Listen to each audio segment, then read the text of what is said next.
Chers amis, bonsoir. Ce soir, je vais vous parler d'un problème, d'un produit halal qui va peut-être vous surprendre. Je vais vous parler de la drogue.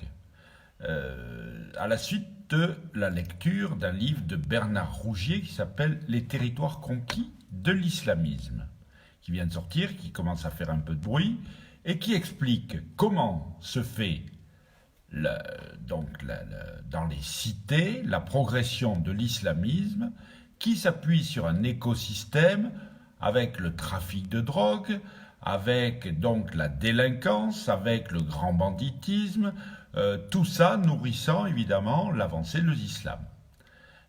C'est quelque chose qui est fondamental et qu'il faut comprendre.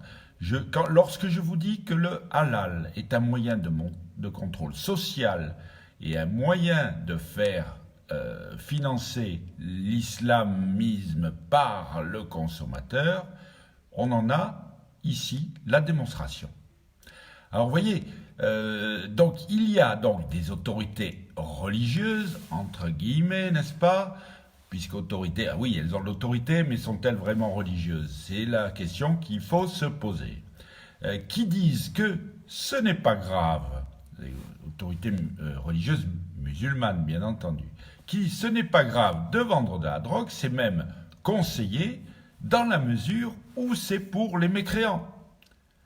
Oubliant au passage que, historiquement, dans l'histoire de l'islam, au XIVe siècle, il y avait une secte musulmane qui s'appelait les hashichines, parce qu'ils consommaient du hashish, ce qui a donné le mot assassin.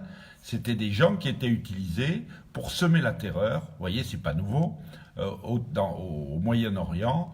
Donc, ils étaient complètement manipulés d'une part, et pour faire les horreurs qu'ils faisaient, ils avaient besoin d'être drogués, parce que sinon, ils n'auraient pas tenu le choc.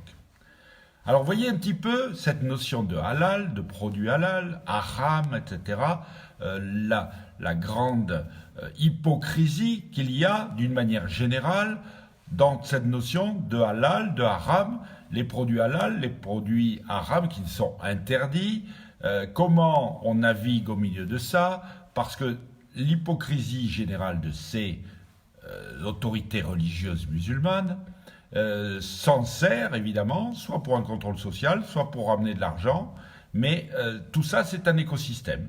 Et je voulais vous sensibiliser à la chose parce que, en général, beaucoup d'entre nous le sentent confusément que le halal c'est pas bien, mais on n'arrive pas à définir pourquoi.